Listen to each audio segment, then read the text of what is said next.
Welcome to the History of English podcast, a podcast about the history of the English language. In this episode, we're going to look at the emergence of the Germanic tribes, the early Greek speakers, the first Latin-speaking tribes in Italy, and the Celtic tribes in Central and Western Europe. So we're going to begin a shift from the original Indo-Europeans to the various daughter languages which directly influenced the development of English. But before I begin this episode, let me address a couple of housekeeping matters. First, I've not mentioned the website or the email address for the podcast lately, so let me do that. The website address is historyofenglishpodcast.com, and my email address is kevin@historyofenglishpodcast.com. And I've also started a Twitter account for the podcast, and that's EnglishHistPod. So with all of that out of the way, let's turn to this episode. Last time, I looked at the factors which led to the emergence of the first Indo-Europeans in Eurasia and the early expansion of some of those people into modern-day Turkey and Western China. I now want to focus on the early linguistic ancestors of the Germanic languages, and also the ancestors of early Greek and Latin and the Celtic languages. As you may recall from earlier episodes, I've discussed the distinction that many linguists make between the so-called Kentum and Satem languages within the larger family of Indo-European languages. This distinction actually has very little relevance today other than identifying an early division within the original Indo-European tribes. But if you will recall, the Kentum languages are generally spoken in the West, and they include the Germanic languages, Greek, Latin, and the Celtic languages. And as I've mentioned previously, these are the languages which have directly impacted the history of English. So in many respects, the history of pre-English, the period before the Anglo-Saxons arrived in Britain, is really the history of the Kentum languages. You may also recall that there were two Kentum languages which were not spoken in Central and Western Europe, but instead were spoken far to the east in modern-day Turkey and China. Those are the Anatolian languages, including Hittite, and the Tocharian language of Western China. But those languages represent a very early split within the Indo-European tribes. So let's do a quick recap from the last episode. Last time I discussed the emergence of the Indo-European tribes in the Eurasian steppe region north of the Black Sea and the Caspian Sea, and I noted that these people were nomads and herders who mastered horse domestication and horse riding very early on. Perhaps they were the first humans to accomplish those feats. And I noted that to the west of the Black Sea and the Balkans were some of the first agricultural settlements in Europe. And whereas the Indo-Europeans in the steppes were herders and nomads, these Balkan settlements were based around farming and cereal cultivation. But around 4000 BC, Indo-European herders swept southwestward from the steppe region into the Balkan region, and apparently they overran these Balkan settlements. And these were likely the ancestors of the Hittites, who eventually found their way to central Anatolia, south of the Black Sea. It appears that all of the Indo-European tribes at this point spoke the so-called Kentum dialects, with the K sound as the initial consonant in words like 100. So Hittite is classified as a Kentum language. And a short time later, maybe around 3600 BC, give or take a few centuries, some linguists believe the ancestors of the Tocharian speakers separated in the steppe region and moved eastward across the steppes, eventually passing east of the Caspian Sea and into the region where the Tocharian languages were discovered in the early 1900s in northwestern China. Again, the Tocharian language is a Kentum language, and this fact seems to confirm the early split of the Tocharian branch from the main group. Around this same time, a new culture began to emerge in the northwestern corner of the Black Sea, in the region between the Indo-European homeland, north of the Black Sea, and the area of those Balkan settlements, which I mentioned earlier, west of the Black Sea. Remember that those Balkan settlements had been abandoned and overrun about 4000 BC by the early Indo-European herders. Well, now, around 5 centuries later, a new culture had started to emerge in that region. This culture is known as the Usatovo culture. And many modern linguists and historians believe that the Indo-European dialect which they spoke is the direct ancestor of the original Germanic language, which eventually emerged in Northern Europe. So that makes this Usatovo dialect the ultimate ancestor of English as well. So let's take a look at what we know about these people. First, let's get a handle on the specific area I'm talking about. If you think of the Black Sea as a clock, these people lived at around 10 or 11 o'clock, near the mouth of the Dniester River in and around modern-day Odessa. This puts them near the southernmost portion of modern-day Ukraine and in and around modern-day Moldavia and eastern Romania. Now, as you move westward from the Black Sea, the elevation rises as you move toward the Carpathian Mountains. And this Usatovo culture extended from the low-lying steppe region near the Black Sea westward into some of these higher elevations of the eastern Carpathian Mountains. As I said, this culture began to emerge around 3500 BC, a few centuries after the first group of Indo-Europeans, believed to be the ancestors of the Hittites, swept through the area on their way to modern-day Turkey. And not surprisingly, given the location of this region, this new culture appears to have been a bit of a hybrid culture, a kind of mixture between the Balkan farmers to the south and the Indo-European herders to the north. Based upon archaeological research, the people who lived closer to the Black Sea in the lowland steppe region were herders, much like the older Indo-Europeans to the north. But inland, in the upland regions of the Balkans, it appears that those people practiced grain farming. There are about 50 known Usatovo sites which have been excavated in that region.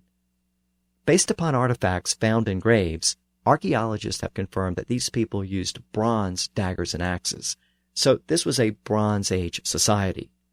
And based upon bone evidence, it appears that their economy depended on sheep and goats, but especially sheep. And this suggests that they were raising sheep for wool. Evidence of looms appears more predominantly in the upland areas, suggesting that the steppe farmers closer to the sea were raising the sheep, and the upland people converted it to textiles. And pottery impressions also indicate the presence of wheat, barley, millet, oats, and peas.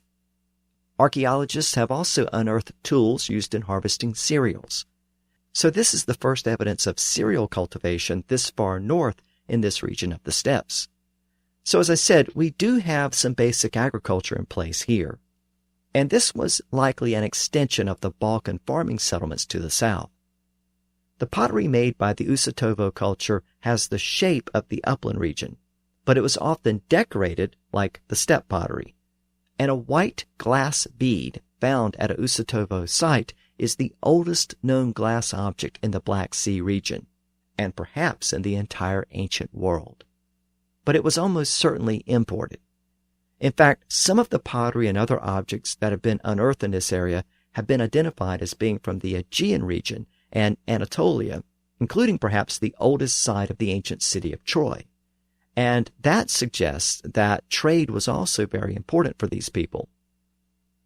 Now, I mentioned earlier that as you move westward from the Black Sea, you encounter the Carpathian Mountains. But I should mention one other thing about that particular mountain range, notably the way that mountain range is shaped. Again, this is one of those points when reference to a map would probably help, and you can find one at historyofenglishpodcast.com. Just click episode 11. But if you look at a map of the Carpathian Mountains in relation to the Black Sea, something very obvious will appear. The mountain range basically forms a wedge shape just to the west of the Black Sea.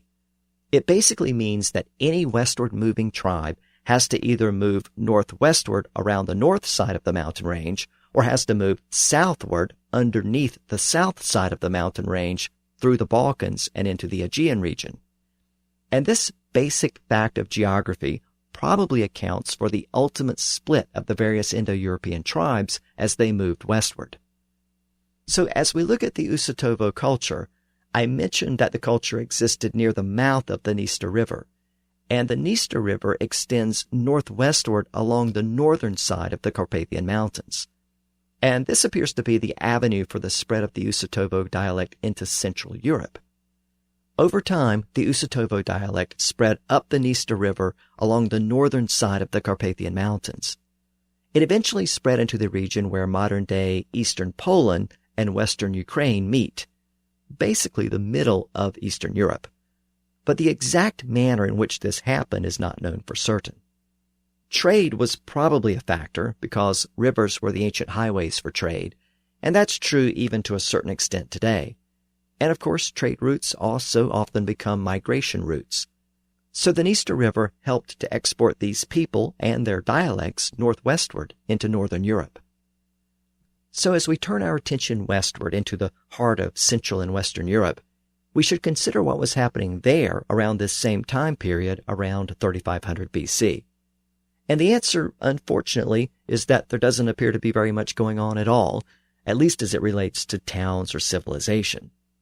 Keep in mind that, compared to the Middle East and Egypt, most of Central and Western Europe was always a little late to the party when it came to things like agriculture, the Bronze Age, the Iron Age, cities, and so forth. So, at this very early point, what little is known about most of Central and Western Europe comes from archaeological research. Now, archaeologists who have studied the earliest European cultures tend to divide Europe into two general groups during this period. In the far western parts of Europe, including modern France and Britain, they have identified a type of pottery shaped like beakers, and the people who made that pottery are often called the beaker people or the bell beaker people. And these people likely included the people who constructed Stonehenge in Britain, as well as many similar henges and monuments throughout the region. And that's actually an important point because I think we often associate Stonehenge with Celtic people, including the Druids who were part of the Celtic culture. But remember that Stonehenge was built long before the Celtic people arrived. We've not even gotten to the Celtic speakers yet. So when the Celtic people eventually arrived in Britain many centuries later, they sort of adopted Stonehenge for religious and other ritual purposes. So the original construction of that monument dates all the way back to this original period of the Bell Beaker people. Now, in Central, Eastern, and Northern Europe, archaeologists have identified a completely different type of pottery, which has a cord-like design wrapped around the outside. And the cultures who made this type of pottery are called the corded ware cultures. Now, the significance of these general groupings of pottery into separate cultures, the Bell Beaker people and the corded ware people, is that these particular types of pottery were spread over such a large region.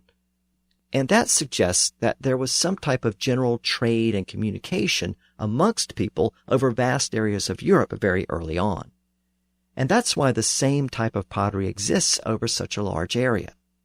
And as I said, the cultures of Central and Eastern Europe are called corded ware cultures, and it appears that the westward-moving Indo-Europeans of the Usatovo culture, which I mentioned earlier, encountered the people of these early corded ware cultures in Central and Eastern Europe.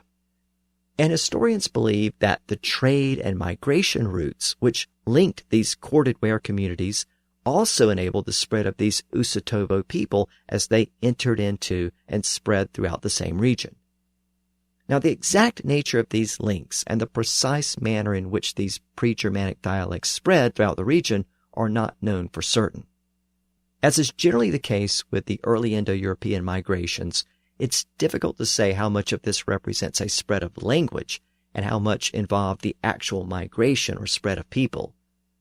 As we know, or should know by now, language can expand by virtue of people learning the language, and economic power or trading power can be a factor in that spread. We see it in modern English today. So did these early Eastern European people learn this Usatovo dialect, or did people from this Usatovo region migrate westward into this territory?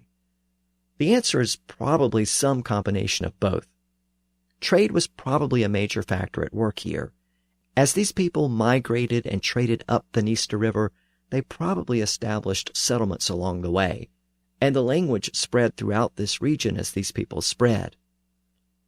So while we have the Usatovo dialect spreading northwestward into northern Europe, we need to turn our attention back to the Black Sea for a moment, because around this same time period, we may be able to trace the emergence of the first Indo-European tribes which eventually produced the Latin and Celtic languages.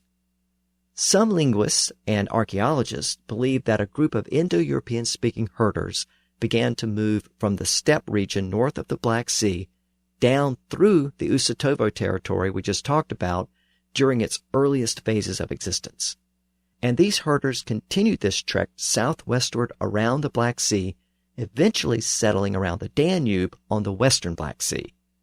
This migration stream then continued up the Danube Valley into the Carpathian Basin.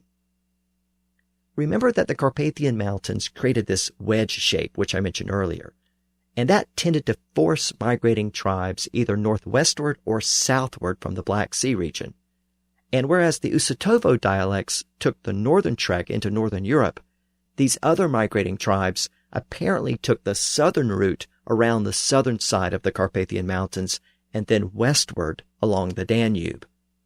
The general time frame here is around 3100 BC to 2800 BC.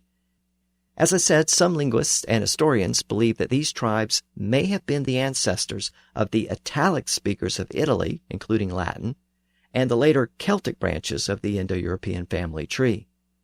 Again, there's no consensus here. Other experts believe the early Italic and early Celtic branches separated much later, perhaps as an offshoot of the early Greek tribes who eventually settled into Greece.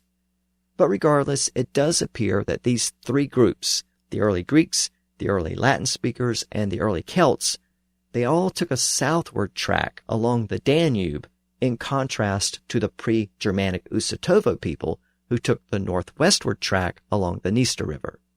And this may help to explain why the early sound shifts that we know as Grimm's Law, which I discussed in an earlier episode, are found in and throughout the Germanic languages, but they are not present in Latin, Greek, or the Celtic languages.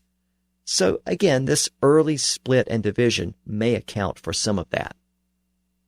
Now, this is a good time for a quick look around to see what else was going on. And around this same time frame, say around 3100 BC, we start to see the earliest Egyptian civilization starting to emerge from farming settlements along the Nile. So again, we're at the cusp of civilization here. Now, you may have also noticed that all of the various Indo-European groups that I've mentioned up to this point are Kentum-speaking groups. The Hittites in Turkey, the Tocharians in western China, the early Germanic dialects spreading into northern Europe, the ancestors of the Latin, Greek, and Celtic dialects, which were moving into the Danube Valley region south of the Carpathian Mountains, all of those are Kentum languages. Within a couple of centuries, say around 2800 BC, linguists think we finally get the split between the Kentum and Satem language groups. And it probably happened when a division occurred within this same western steppe region near or around where the Usatovo culture was located. It appears that one group began a migration northward and eastward. This was the Satem branch, and the speakers of this branch soon developed a sound shift from the K sound to the S sound, which marks the distinction between those two general groups. And the tribes within this Satem-speaking group soon divided again, with some of the Indo-Europeans remaining in northern Europe as the ancestors of the Baltic and Slavic languages.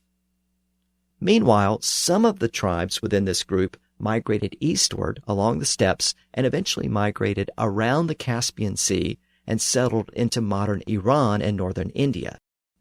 These were the ancestors of the tribes who brought the Indo-Iranian languages to Central Asia, all of which are Satem languages, as you will recall. So we now have accounted for all of the major pieces of the puzzle. And let me reiterate, this is just one view of those events. Once again, I'm relying in part on David Anthony's book, The Horse, the Wheel, and Language, for part of the sequence and time frame that I'm discussing here. But there really is no consensus of opinion as to the exact timing and order of these events. Now, as we look at Northern Europe, remember we have the so-called corded ware people who made a particular type of pottery with cord-like designs. And these corded ware cultures existed throughout Northern Europe in the region north of the Carpathian Mountains. But from the east, we're getting migrations of Indo-Europeans, and this includes the pre-Germanic people from the Usatovo region, And now it also includes the ancestors of the Baltic and Slavic speakers, which are part of that original Satem group.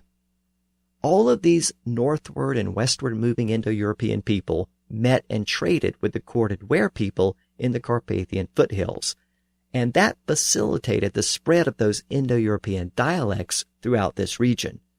And eventually, these dialects coalesced into the Slavic and Baltic languages in the east and the original Germanic language in and around Scandinavia.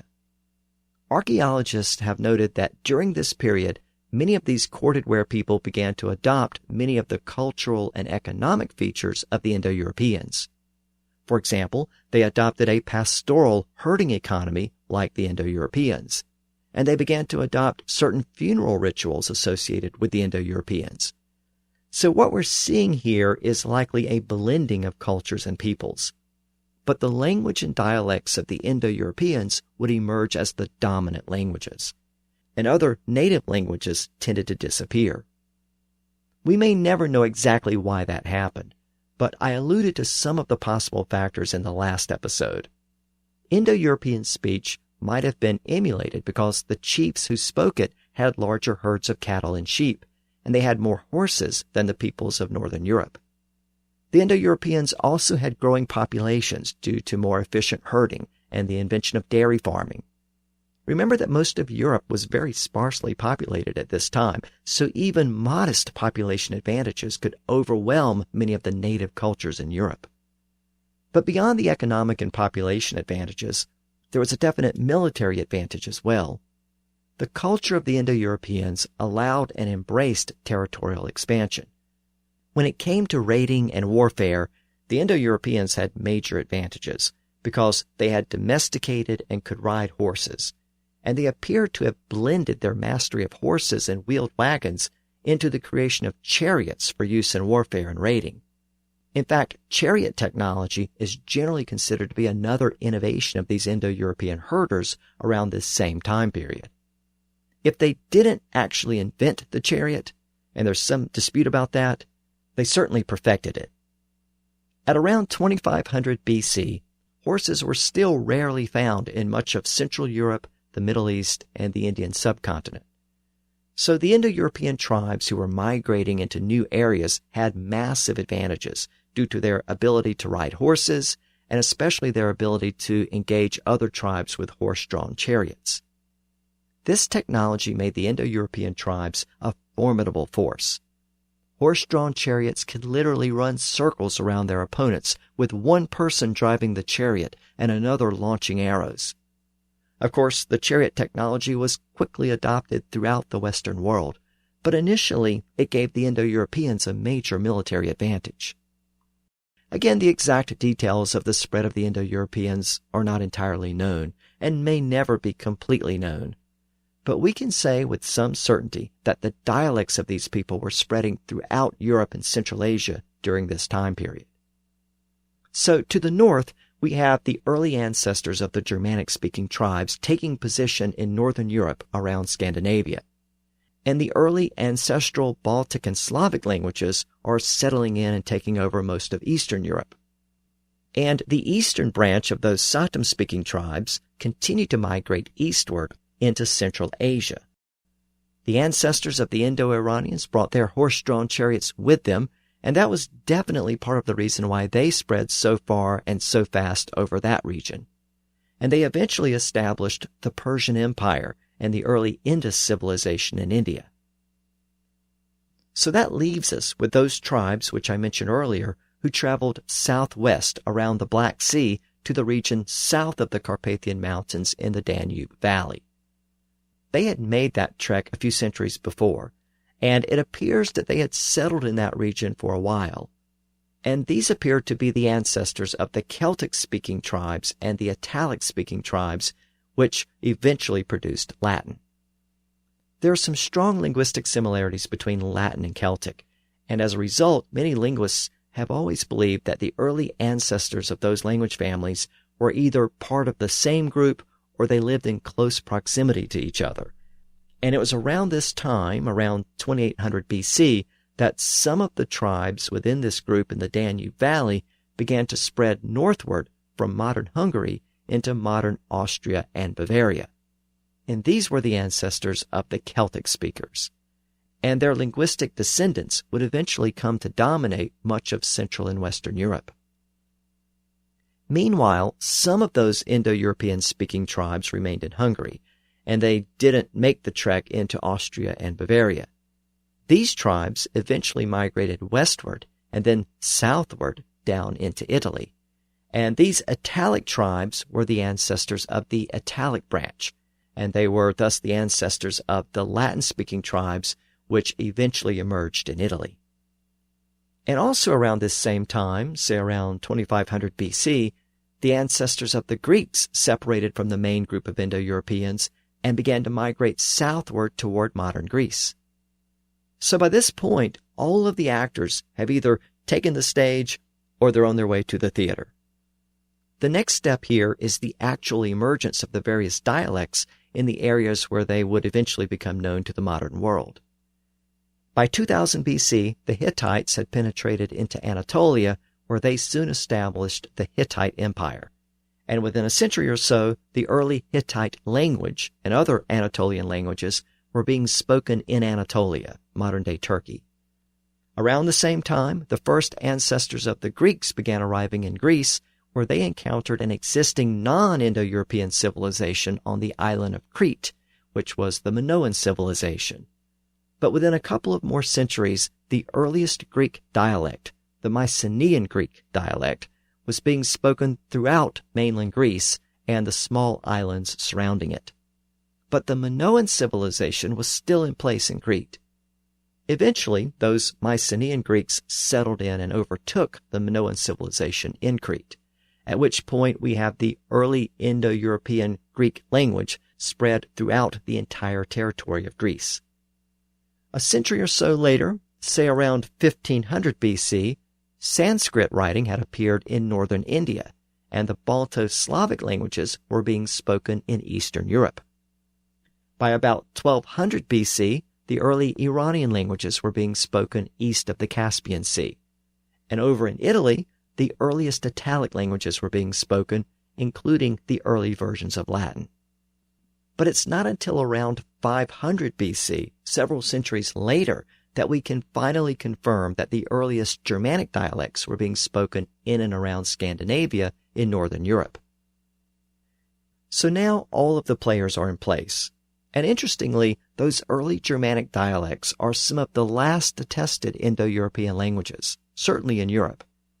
Like I said, the date at which we can actually confirm that Germanic dialects were on the ground and being spoken in Scandinavia is around 500 BC. But the Germanic dialects didn't just pop up around that date. There was a continuous evolution of the original Indo-European language into that Usatovo dialect, then mixing with the languages of the corded ware people, and eventually emerging as the Germanic dialects in northern Europe. But beyond those general statements, there's just not enough evidence to give any specific time frame or exact sequence of events to describe how we got there. Like much of the story of the Indo-European migrations, historians think they know where it all began, and they know where the languages ended up. They just have to fill in the middle part as best they can. So we'll just have to leave it at that for now. So with all of the pieces in place, we can now start to focus in on each of the language families which directly influenced English. In the next episode, I'm going to start with the Hittites and the Greeks. Now, the Hittite language didn't really have any direct impact on English, but Greek certainly did. And the early history of these two people are intertwined. So next time, we're going to focus on the Eastern Mediterranean, and we will see how the early Greeks emerged to establish a culture and a language which heavily influenced the entire Western world. And they also did something very important to all language historians. They reduced their language to writing and wrote extensively in an alphabet, which we still use today, albeit in a modified form. So next time, we'll look at the Greek influence on English, and we'll jump back into the language itself and see how Greek is still reflected in modern English. So until next time, thanks for listening to the History of English podcast.